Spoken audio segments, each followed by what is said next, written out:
My boss is teaching me so much, Jennifer said, her voice carrying that dreamy quality I hadn't heard in years. Not when she talked about me, anyway. I looked up from my laptop where I'd been reviewing installation schedules for next week's security system jobs.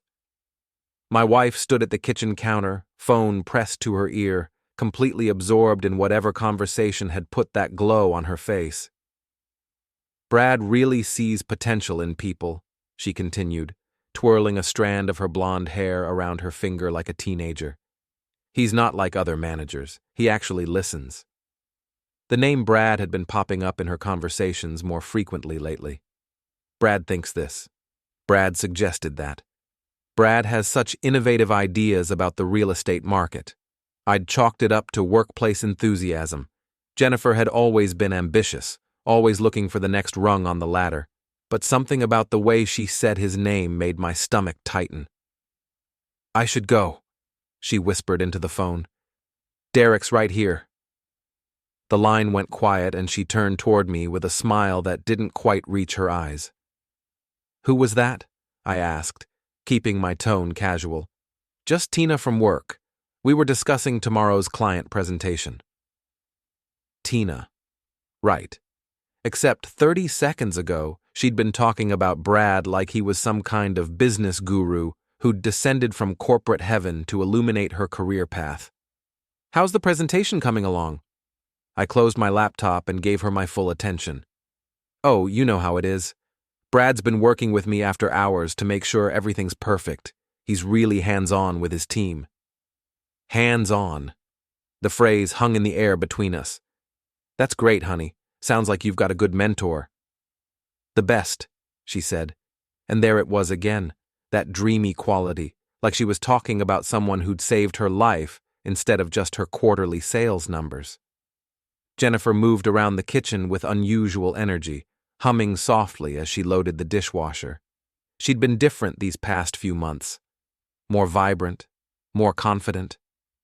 I'd initially attributed it to her recent promotion to senior associate at Pinnacle Properties, but now I wondered if there was something else fueling this transformation. Will you be working late again tomorrow? I asked. Probably. Brad wants to review the Henderson account one more time. You know how important this client is. I knew. The Henderson account represented a potential $1 million commercial development deal. Landing it would put Jennifer in line for another promotion, maybe even a partnership track position. Where are you meeting? The office? Actually, Brad has a home office at his lake house. It's quieter there, fewer distractions. We can really focus. The lake house. Of course. Because nothing said professional business meeting quite like a secluded lakeside retreat. Sounds productive? I managed.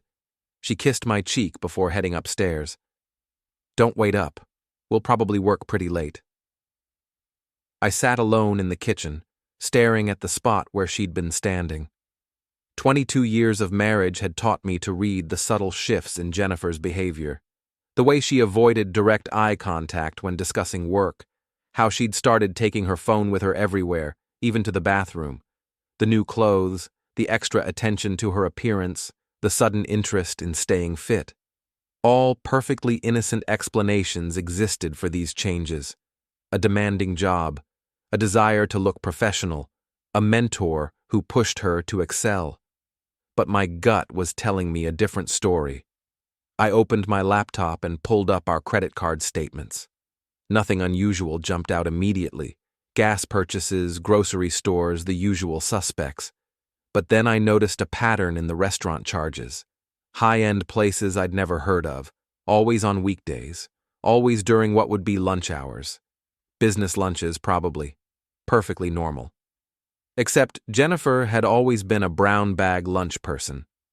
She used to joke about colleagues who spent $50 on midday meals when a sandwich from home cost $3. I scrolled further back, cross-referencing the dates with my own calendar. 3 of the expensive lunch charges had occurred on days when Jennifer claimed to be showing properties to clients. But the restaurants were downtown, nowhere near the suburban developments she typically handled. My phone buzzed with a text from my business partner, Jules. "Can you cover the Morrison install tomorrow? Family emergency?" I typed back, "Sure thing. Hope everything's okay." The Morrison job was supposed to be a 2-day installation, but I could probably finish it in 1 if I started early, which would leave me free to do something I'd been avoiding for weeks. I pulled up a contact I hadn't called in over a year, Randy Kowalski, former police detective turned private investigator. We'd gone to high school together, stayed in touch sporadically over the years. He'd helped me out once before when I suspected an employee of skimming from my security installation business. Before I could second-guess myself, I hit call. "Derek Mathis." Randy's gravelly voice came through the speaker. "Been a while, buddy. What's going on?" "I need to hire you," I said without preamble. "Straight to business. I like that. What kind of problem are we talking about?" I hesitated. Saying it out loud would make it real, would cross a line I couldn't uncross. The kind that involves following someone. Randy was quiet for a moment.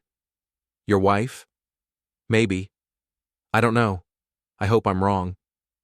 "You usually are wrong about these things, Derek. But when you're right, you're really right. What's your timeline?" "Soon. She's got a late meeting tomorrow night. My rate's $300 a day plus expenses. I'll need a retainer." "Done. Send me her photo, vehicle description, and whatever schedule information you have. I'll start surveillance tomorrow." After I hung up, I sat in the dark kitchen, wondering if I'd just made the biggest mistake of my marriage or the smartest decision of my life. Upstairs, I could hear Jennifer moving around in our bedroom, probably selecting tomorrow's outfit. She'd been paying more attention to her wardrobe lately, trading her usual conservative blazers for form-fitting dresses that showed off the results of her new gym membership. Another perfectly innocent explanation. A successful woman investing in her professional image. But as I climbed the stairs to join her, I couldn't shake the feeling that I was about to discover just how much my wife's mentor had been teaching her.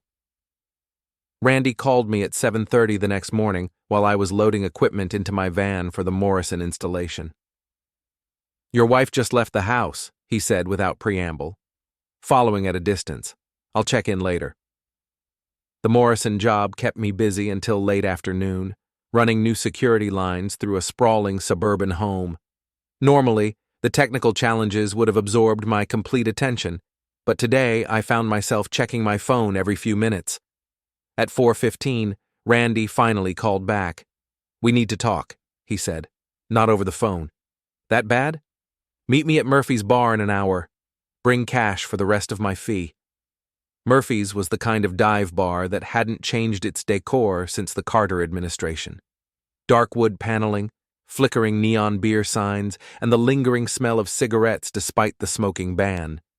Randy was already nursing a whiskey when I arrived, a manila envelope on the table beside his glass. "Sit down," he said, not looking up. I slid into the booth across from him. "What did you find?" Randy pushed the envelope toward me.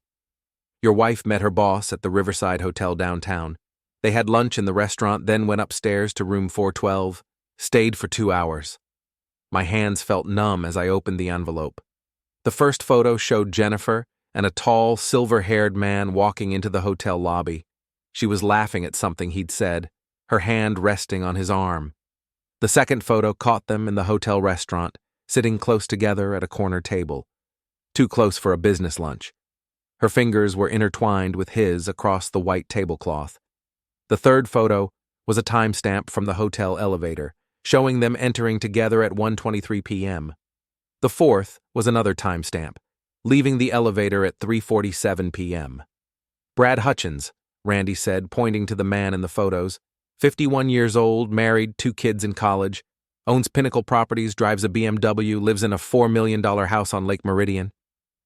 I stared at the photos, feeling like I was looking at strangers. This woman who touched another man's hand, who smiled at him like he'd given her the moon.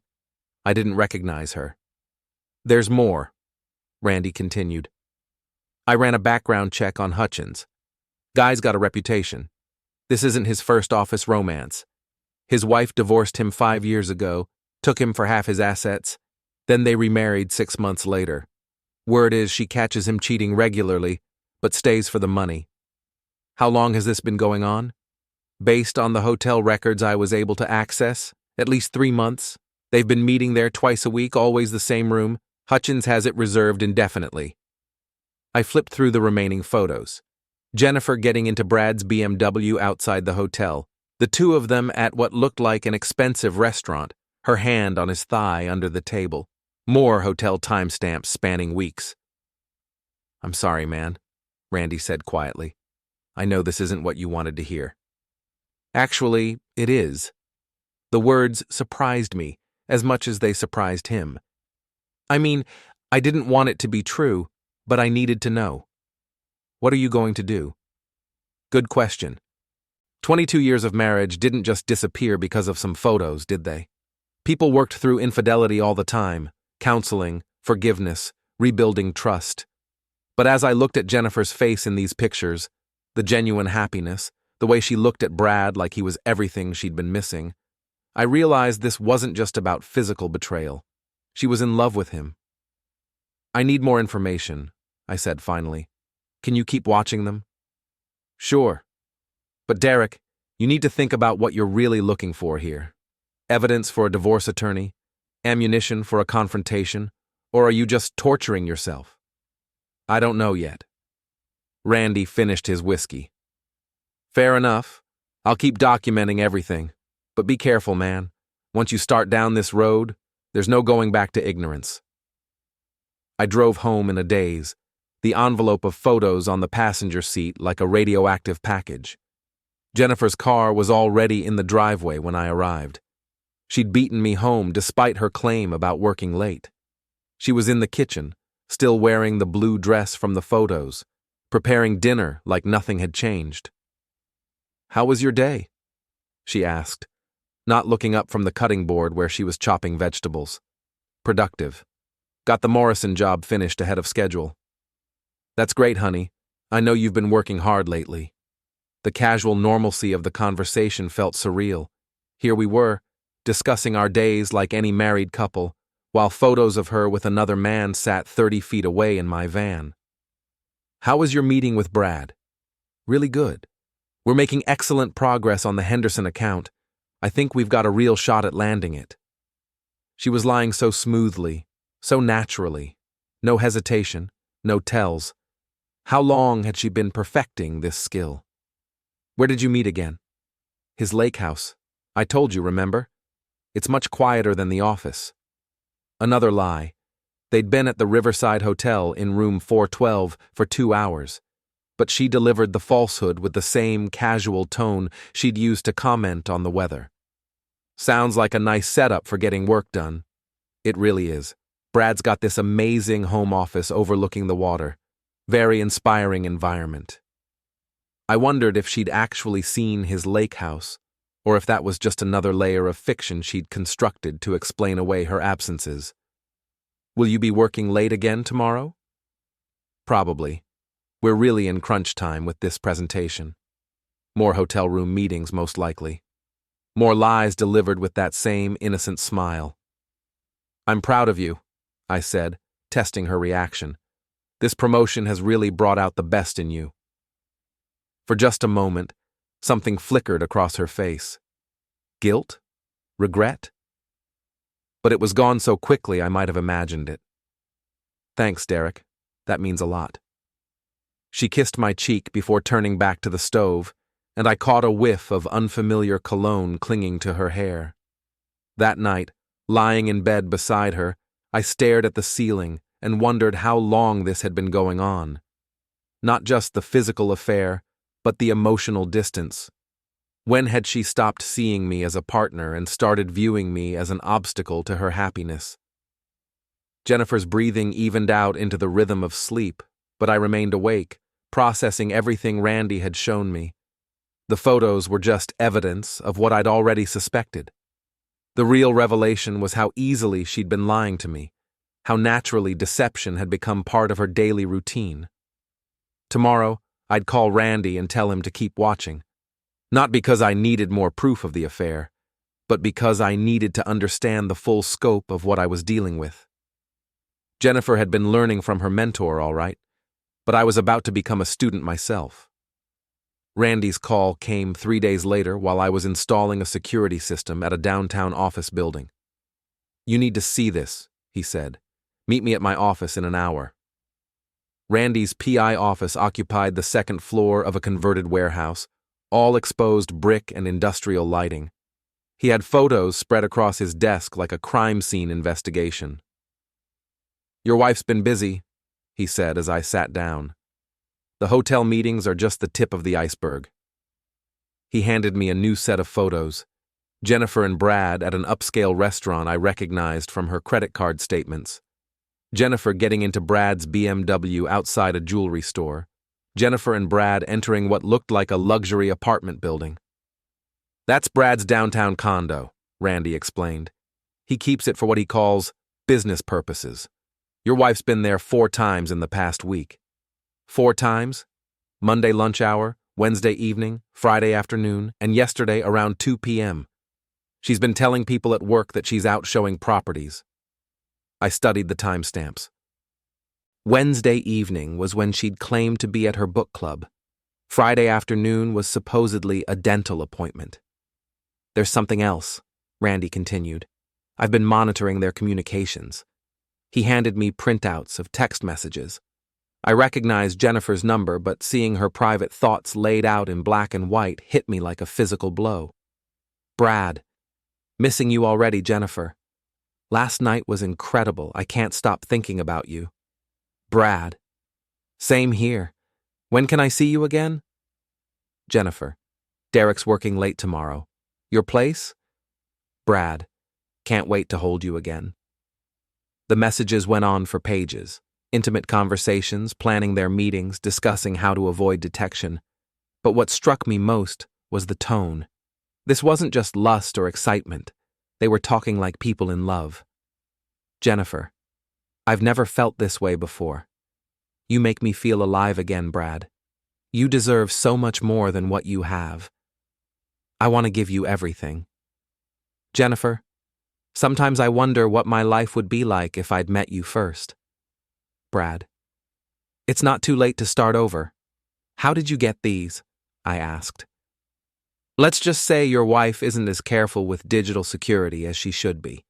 The important thing is what they tell us about the timeline and scope of this relationship." Randy pulled out a calendar marked with red X's. "Based on the message history, this started about 4 months ago. At first it was just flirting, compliments about her work, staying late to review accounts, but it escalated quickly." He pointed to a cluster of X's. 3 weeks in, they had their first hotel meeting. By week 6, they were meeting twice a week regularly. The condo started 2 months ago. "What about his wife?" "Heather Hutchins, 47, former model, now runs a high-end interior design business. According to my sources, she's either completely oblivious or incredibly good at pretending to be." Randy showed me photos of a striking brunette woman at various social events, always impeccably dressed, always smiling for the cameras. She and Brad attend a lot of charity functions, business dinners, country club events. They put on a good show publicly, but word is they've been living essentially separate lives for years. "So he's done this before?" "Multiple times. I talked to a former employee at Pinnacle Properties. Hutchins has a pattern, identifies ambitious women on his staff, offers mentorship and career advancement, then leverages that into personal relationships. Your wife isn't the first, and she probably won't be the last." The revelation should have made me angry, but instead I felt oddly detached, like Randy was describing someone else's life. The employee I talked to said Hutchins is very careful about how he operates. Never anything that could be considered harassment or coercion. He waits for them to show interest, then gradually escalates, makes them feel like they're pursuing him. So Jennifer thinks this was her idea? Probably. Look at these messages from the early days. Randy showed me printouts from 4 months ago.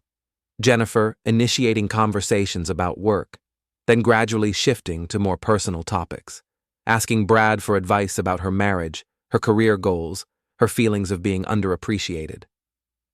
Jennifer. Derek doesn't really understand my ambitions. He's content with his little business, but I want more, Brad. You have so much potential. You shouldn't have to settle for less than you deserve. Jennifer, sometimes I feel like I'm wasting my life. Brad, never think that. You're an extraordinary woman, Jennifer. The right person would see that immediately. Classic manipulation, Randy said. He positioned himself as the understanding mentor while subtly undermining her marriage, made her feel like he was the only one who truly appreciated her. I flipped through more messages, watching the progression from professional discussions to personal confessions to romantic declarations. It was like reading the story of my marriage's destruction in real time. What do you want to do with this information? Randy asked. I'm not sure yet. Can you keep monitoring them? Of course. But Derek, you need to start thinking about your endgame here. Are you planning to confront them, file for divorce, try to work things out? I need to understand the full situation first. How deep this goes, what Jennifer's really thinking, what Brad's ultimate plan is. Randy nodded. Fair enough, but be prepared. The more you learn, the harder it's going to be to find a path back to normal. That evening, Jennifer came home with flowers, expensive roses that she claimed were a gift from a grateful client. The Hendersons were so impressed with the property portfolio I put together, she said, arranging them in a vase. They wanted to show their appreciation. But I'd seen the florist's card before she'd thrown it away. The flowers were from Brad, with a note that read, "For making every day brighter." As Jennifer bustled around the kitchen, humming while she prepared dinner, I marveled at how completely she'd compartmentalized her life. Here she was, playing the role of devoted wife, while simultaneously conducting an intense affair with her boss. How's the Henderson account coming along? I asked. Really well. Brad thinks we'll have a decision by next week. You two make a good team. She smiled, and for a moment I saw genuine warmth in her expression. We really do. He brings out the best in me professionally.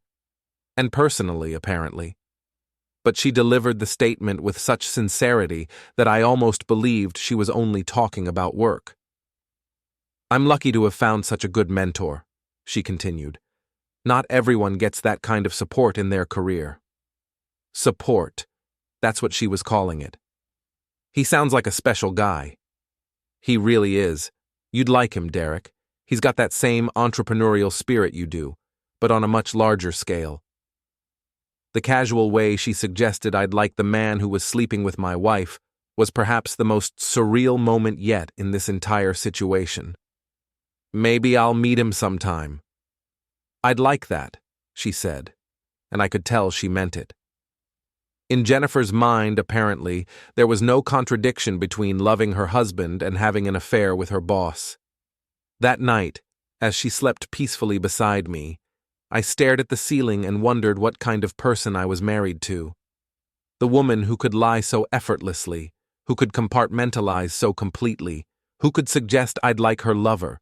Was this who Jennifer had always been, or was this someone new that Brad had helped create? Either way, I was beginning to understand that the marriage I thought I'd been living in had ended months ago. I just hadn't been informed yet. The breakthrough came on a Thursday morning when Jennifer announced she'd be traveling to a real estate conference in Chicago over the weekend. It's a great networking opportunity, she said, packing her nicest dresses into a suitcase. Brad thinks it could really help with my career development. Brad's going too? Of course. He's one of the keynote speakers. I called Randy as soon as Jennifer left for work. Chicago conference? He said. Let me check something. He called back an hour later. There's no real estate conference in Chicago this weekend. I checked with the major industry organizations. Nothing scheduled. So where are they going? Give me a few hours to find out. By afternoon, Randy had the answer. They're registered at the Fairmont Hotel in Chicago under separate rooms, but I'm betting that's just for appearance's sake. Flight leaves tomorrow at 2 p.m., returns Sunday evening. Book me on the same flight. Derek, that's not a good idea. What are you planning to do? I don't know yet. but I'm tired of getting information secondhand. This could blow up in your face. You sure you want to go down this road? I'm already on this road, Randy. I just want to see where it leads. The flight to Chicago was surreal. Jennifer and Brad sat 3 rows ahead of me, and I could see them talking intimately throughout the journey. She laughed at his jokes, touched his arm when making a point, looked at him with an expression I hadn't seen directed at me in years. They took a taxi from the airport while I followed in a rental car. The Fairmont was exactly the kind of luxury hotel Jennifer had always dreamed of staying in, but we'd never been able to afford. I checked into a room on the same floor and waited. At 7 p.m., I saw them leave together for dinner, Jennifer wearing the black dress she'd bought for our anniversary but never worn. I followed them to an expensive steakhouse where they sat at a corner table, holding hands across the white tablecloth like honeymooners. Watching them together in person was different from seeing photographs. There was an easy intimacy between them, a natural chemistry that spoke of deep familiarity. This wasn't a casual affair or a moment of weakness. This was a relationship. They returned to the hotel around 10 p.m., taking the elevator to our floor. I waited 5 minutes, then walked down the hallway. Jennifer's room was dark and silent. Light spilled from under Brad's door. I stood in that hallway for nearly an hour, listening to muffled voices and laughter from behind Brad's door, feeling like a ghost haunting my own life. The next morning, I watched them have breakfast together in the hotel restaurant. Jennifer wore one of Brad's dress shirts over her jeans, and he kept reaching across the table to touch her face or brush hair from her eyes. They looked like lovers on a romantic getaway, which I suppose they were.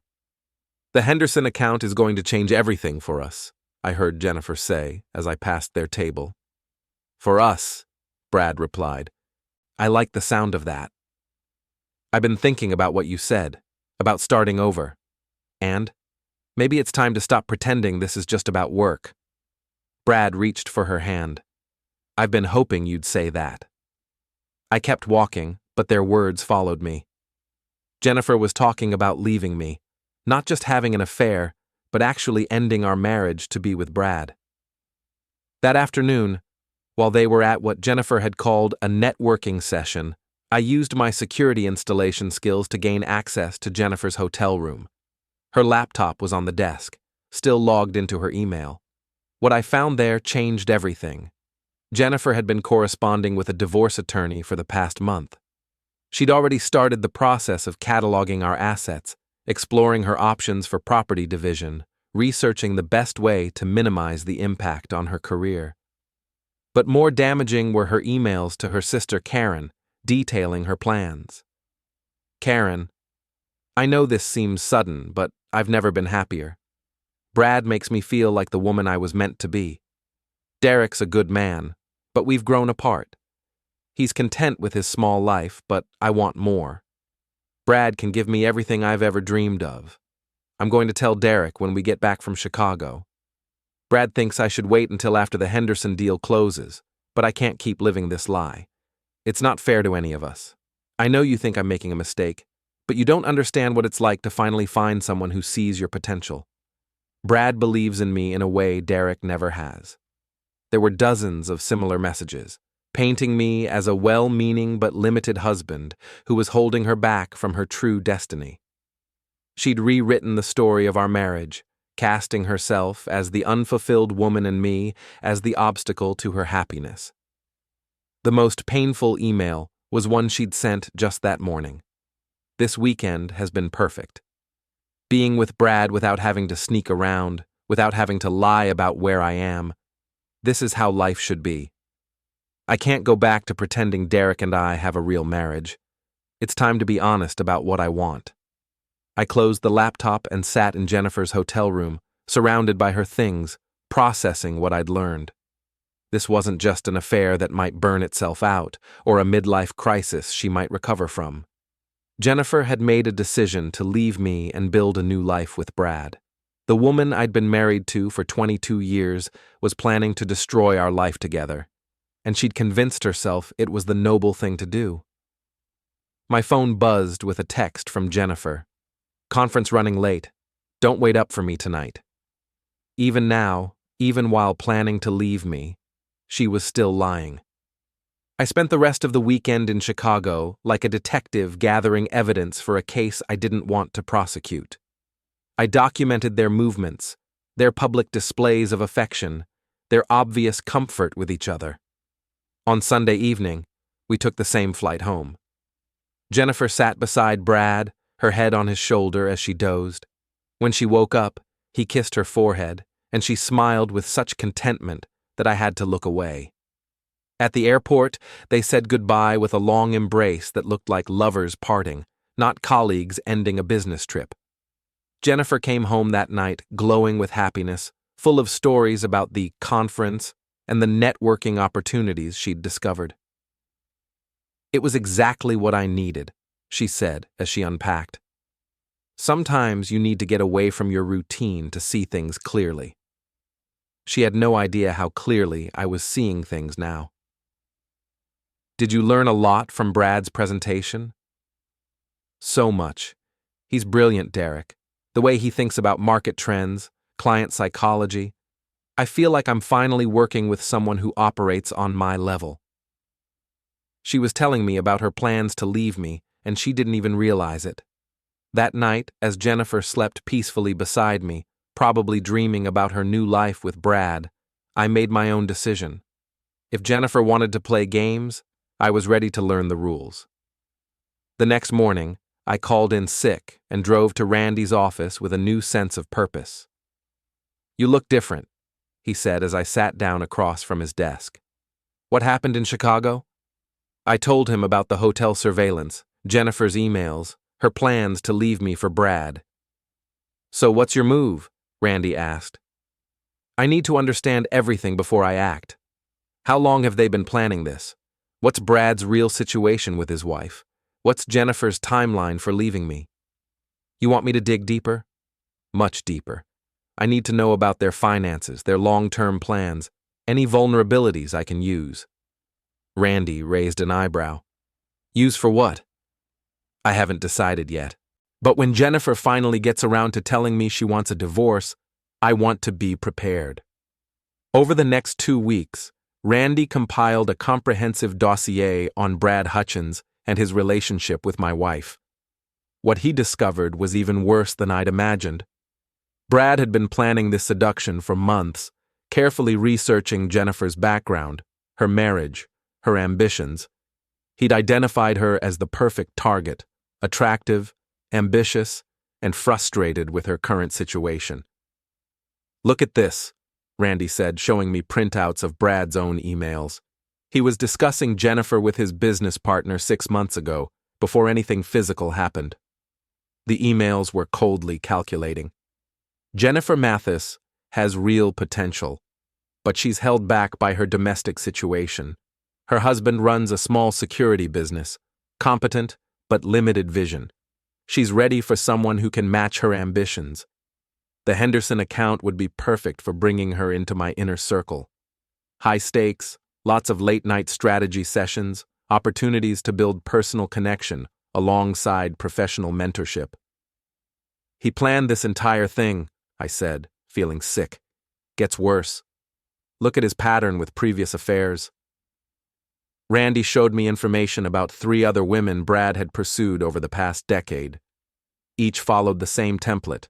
Ambitious employees who felt undervalued in their personal lives, gradually seduced through professional mentorship, ultimately discarded when the relationship became inconvenient. What happened to them?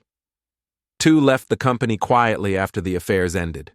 1 tried to file a complaint, but Brad's lawyers shut it down fast. He's very careful about covering his tracks. So Jennifer's just the latest in a series? Looks that way, but this one's different. She's talking about leaving her husband.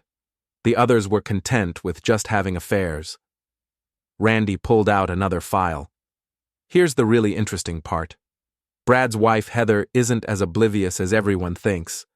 She's been building her own evidence file, probably preparing for divorce number 2. She knows about Jennifer. She knows about all of them. Her private investigator has been documenting Brad's affairs for 2 years. She's just waiting for the right time to strike. The scope of the deception was staggering. Brad was manipulating Jennifer while his own wife was manipulating him.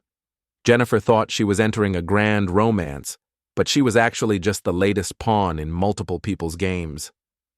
"There's one more thing," Randy said. "The Henderson account that Jennifer's so excited about, it's not real." "What do you mean?" "I mean there are no Hendersons. The whole thing is a setup Brad created to justify spending extra time with Jennifer. The $1 million development deal she thinks she's about to close doesn't exist." I stared at him. How is that possible?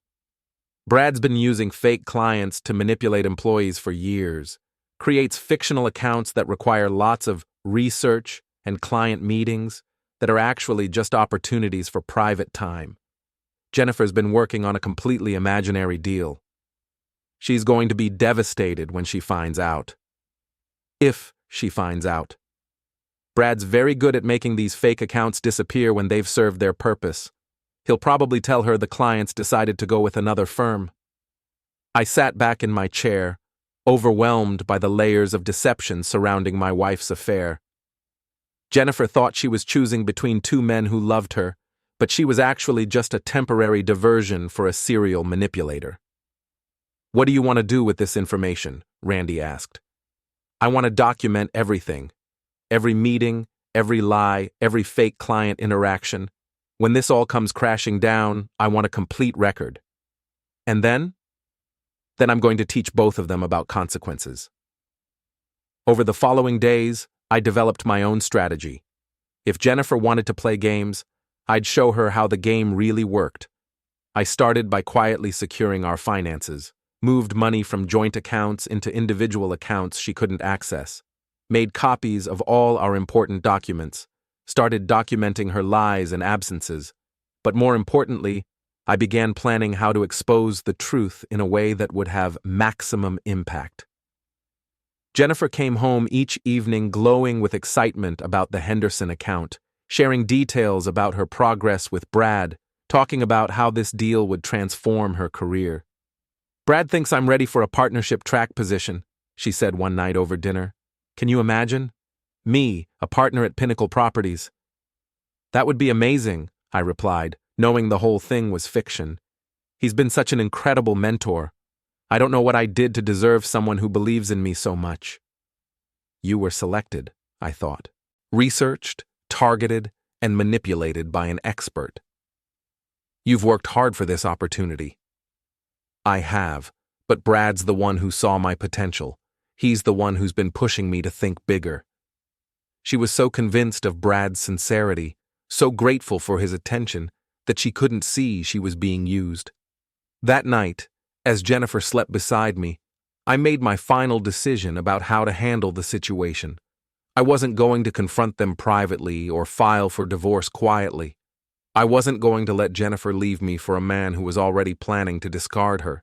Instead, I was going to expose the truth in a way that would destroy both of their carefully constructed lies. Jennifer wanted to learn from her mentor? Fine. I was about to teach them both a lesson they'd never forget. The plan came together over the next week. Randy had given me everything I needed: schedules, locations, communication patterns, and most importantly, access to the fake Henderson account files that Brad had been using to manipulate Jennifer. "You sure about this approach?" Randy asked as we reviewed the final details. "Once you pull this trigger, there's no going back." "There's already no going back," I replied. Jennifer made that decision in Chicago. The first phase was simple. I was going to attend Pinnacle Properties' monthly client appreciation event, where Brad would be presenting the Henderson account as one of their major success stories. Jennifer had mentioned the event casually, never imagining I'd want to attend a real estate industry gathering. But when I told her I was interested in learning more about her work, she was delighted. "Brad will be so excited to finally meet you," she said. "I've told him so much about your business."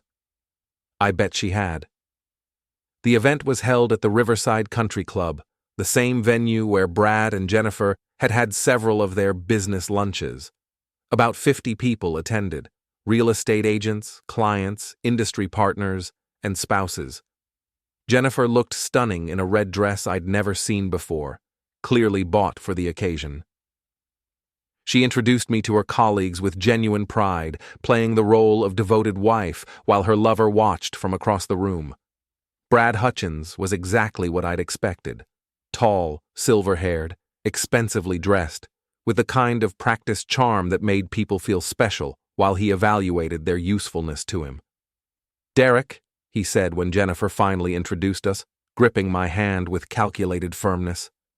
"I've heard so much about you. Jennifer's always talking about your security business. All good things, I hope?" "Nothing but. She's very proud of what you've built." The casual way he referenced my wife's pride while planning to steal her from me was almost impressive in its audacity. "I'm proud of what she's accomplished too," I replied. "This Henderson account sounds like a real game changer." Something flickered in Brad's eyes, surprised that I knew details about the fake account he'd created. "Jennifer's been instrumental in developing that relationship," he said carefully. "I'd love to hear more about it. Big commercial development, right? $1 million potential?" "Well, you know how these things are. Lots of moving parts, confidentiality agreements. I'm sure you understand." "Of course. But Jennifer's so excited about it. Says it could lead to a partnership opportunity." Brad glanced at Jennifer, who was beaming with anticipation. "We're certainly exploring all possibilities for Jennifer's career development." The conversation continued for a few more minutes, with Brad skillfully deflecting my questions about the Henderson account while Jennifer hung on every word, completely unaware that her mentor was scrambling to avoid discussing a deal that didn't exist. After dinner, Brad gave his presentation about Pinnacle Properties' recent successes. He mentioned the Henderson account prominently, describing it as a transformative opportunity that showcases our ability to handle complex commercial developments. Jennifer glowed with pride as Brad praised her work on the account, never suspecting that she was being publicly credited for developing a relationship with fictional clients. "Questions?" Brad asked as he concluded his presentation. I raised my hand. "I'm curious about the Henderson development," I said, standing up. "Could you tell us more about the specific location and timeline?" Brad's smile tightened slightly. "I'm afraid those details are still confidential while we finalize the agreements." "Of course. But surely you can share some general information? What type of commercial development are we talking about?" "Mixed-use retail and office space," Brad replied, clearly improvising. "Interesting. And the Hendersons, are they local developers or from out of state?"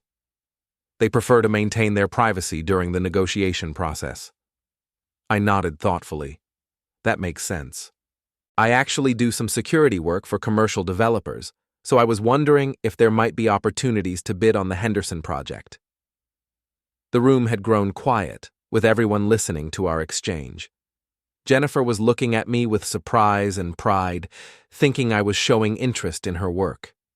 "I'll certainly keep that in mind," Brad said, clearly wanting to end the discussion. "Great.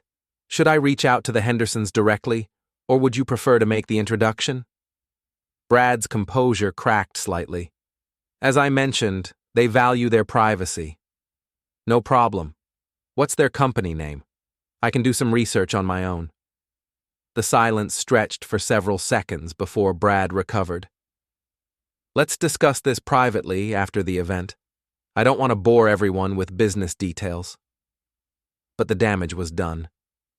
Several people in the audience were now looking confused, probably wondering why Brad was being so evasive about a client he'd just been praising publicly. I sat down, having planted the seeds of doubt I wanted. Jennifer squeezed my hand, whispering, "Thanks for showing interest in my work." After the presentation, Brad cornered me near the bar. "What exactly are you trying to accomplish here?" he asked, his charm replaced by cold calculation. "Just trying to understand my wife's work better. She's so passionate about this Henderson account. Some things are better left to the professionals." "I'm sure you're right. But Jennifer shares everything with me. We don't keep secrets from each other." Brad studied my face, clearly trying to determine how much I knew. Marriage is about trust, I continued. Don't you think? Of course. I mean, if Jennifer was keeping secrets from me, or if someone was encouraging her to be deceptive, that would be a real problem. I'm not sure what you're implying. I'm not implying anything. I'm just saying that honesty is the foundation of any good relationship, professional or personal. Brad excused himself shortly after that, but I could see him watching me for the rest of the evening, trying to figure out what I knew and what I planned to do with the information. On the drive home, Jennifer was unusually quiet.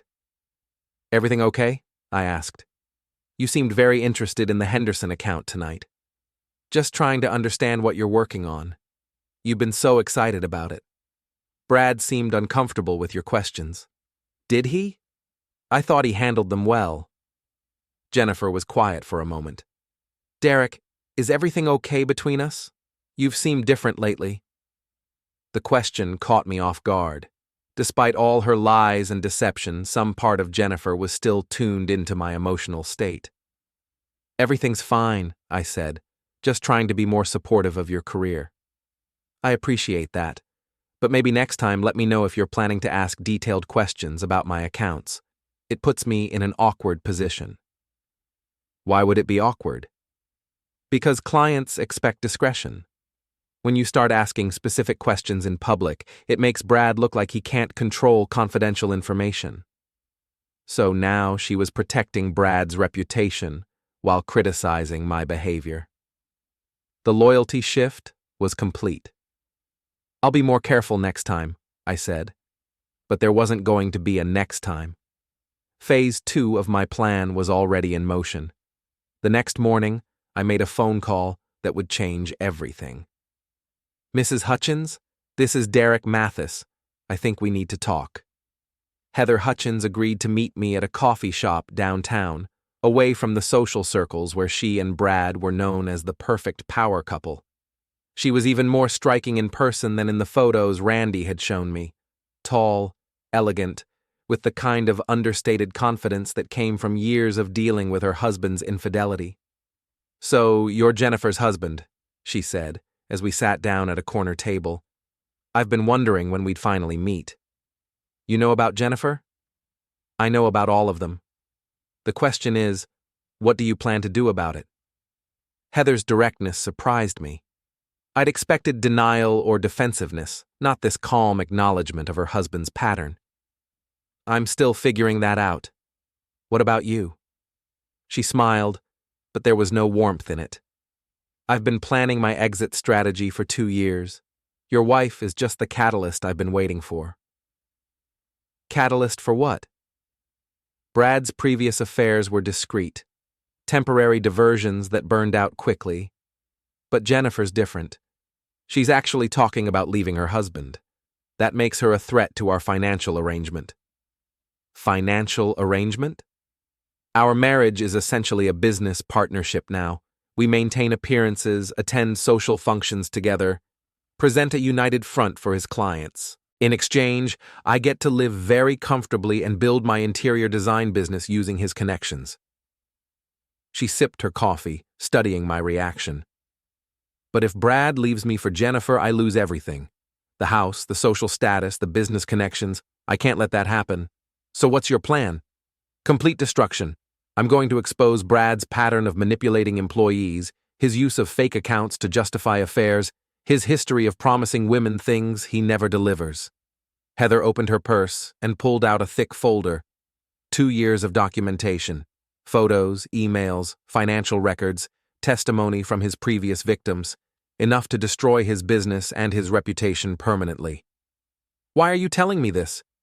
Because your wife is about to become collateral damage in a war she doesn't even know is happening. Brad's going to discard her as soon as my evidence becomes public, and she'll be left with nothing, no job, no marriage, no future. The cold calculation in Heather's voice was chilling, but I couldn't argue with her logic.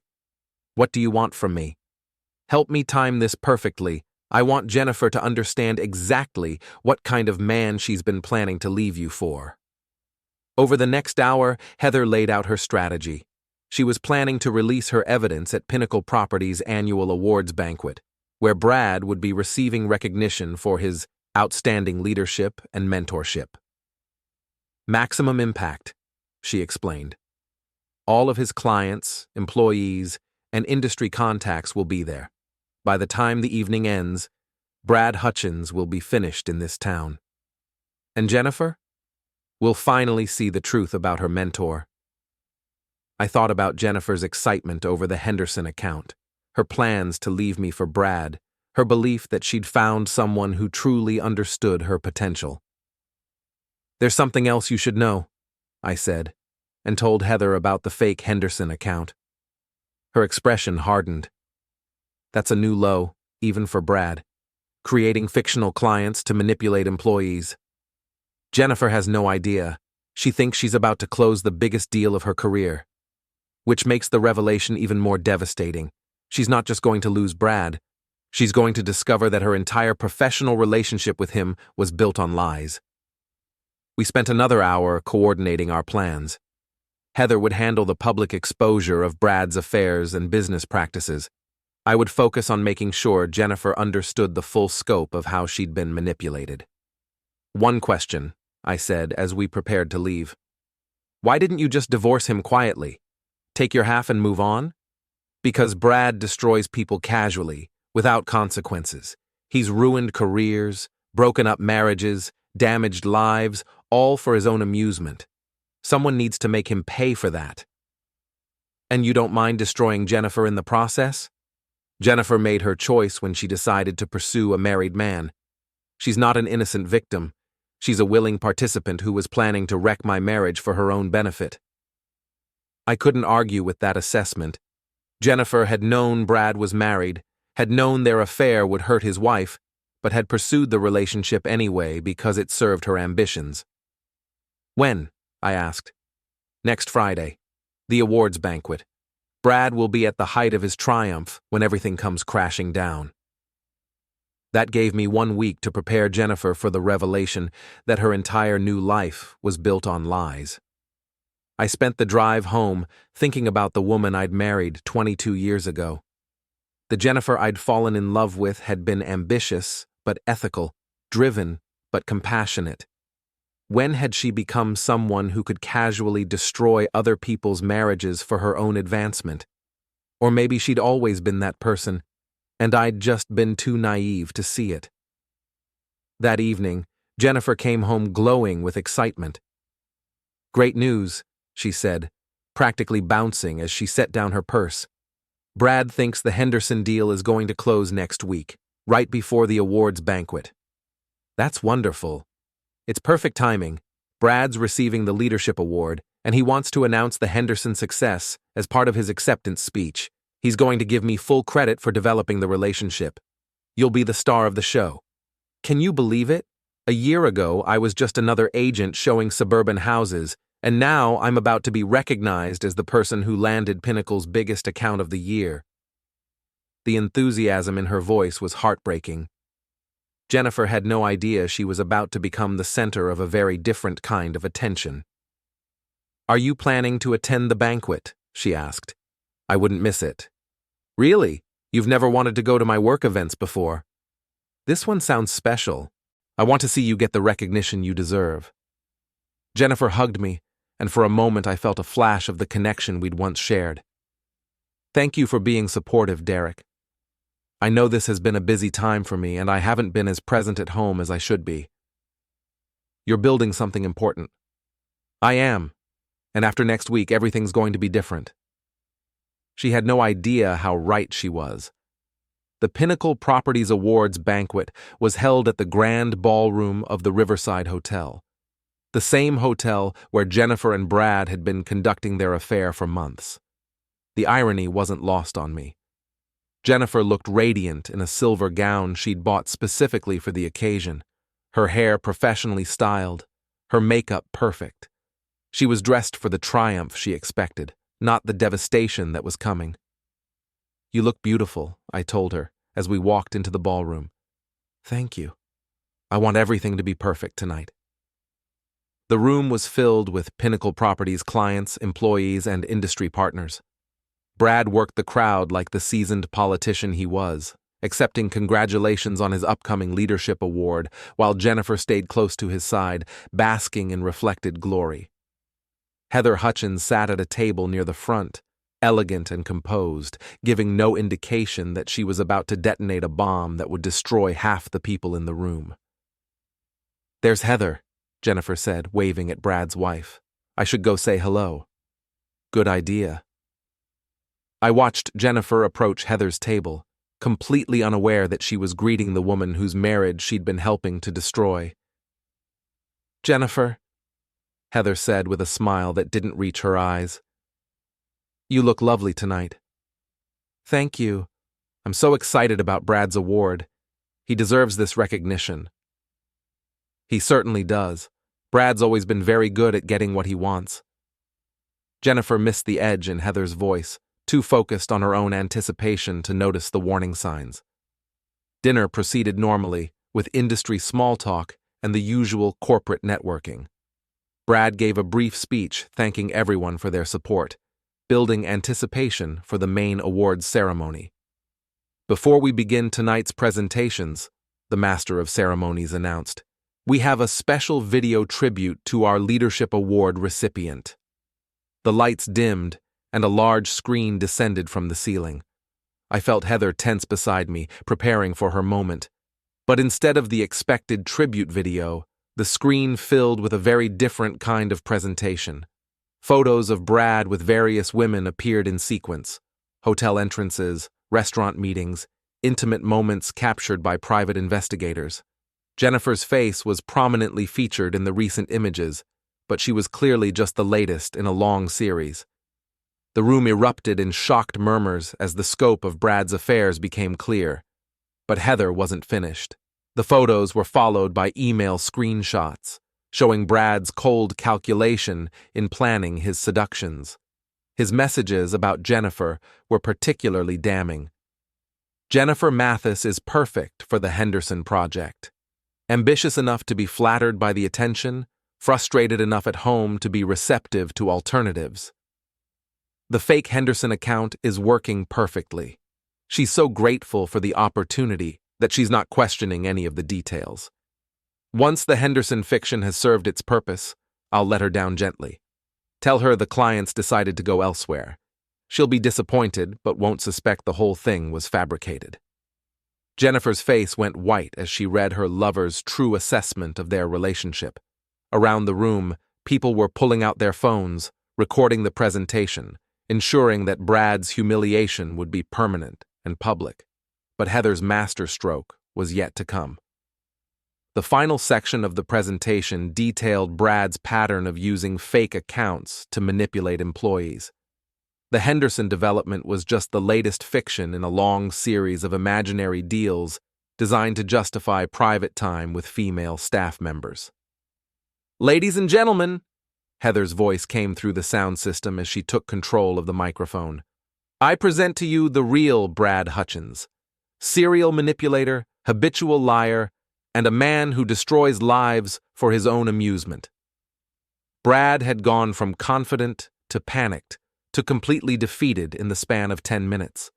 He sat frozen in his chair, unable to deny evidence that was overwhelming in its thoroughness. Jennifer turned to look at me, her face a mask of shock and betrayal. "Did you know?" she whispered. "I knew." "How long?" "Months." She stared at me, processing the implications. While she'd been planning to leave me for Brad, I'd been documenting the truth about their relationship. "The Henderson account doesn't exist. Never did. Brad created it to justify spending time with you." Jennifer's composure finally cracked. Tears streamed down her face as she realized the full scope of how she'd been manipulated. "Everything he told me was calculated to make you feel special while he used you for entertainment." Around us, the banquet had dissolved into chaos. Brad's clients were leaving in disgust. His employees were clustered in small groups, discussing the implications for their careers. Industry partners were distancing themselves from the scandal. "I need to get out of here," Jennifer said, standing abruptly. "We should go home and talk." "No, I can't. I need time to think." She grabbed her purse and headed for the exit, leaving me alone at our table as the wreckage of her affair played out around us. Heather appeared beside me as the crowd thinned. "Phase 1 complete," she said with satisfaction. "Brad's finished in this industry." "What about Jennifer?" "That's up to you. She's lost her job, her lover, and her illusions all in one night. The question is whether she's also lost her marriage." I watched Jennifer's retreating figure disappear through the ballroom doors. "I guess we'll find out." Heather gathered her things, preparing to leave.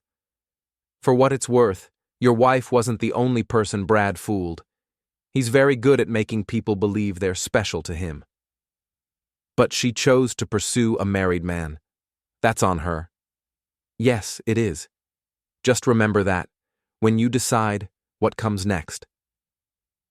I sat alone in the nearly empty ballroom, surrounded by the debris of the evening's revelations.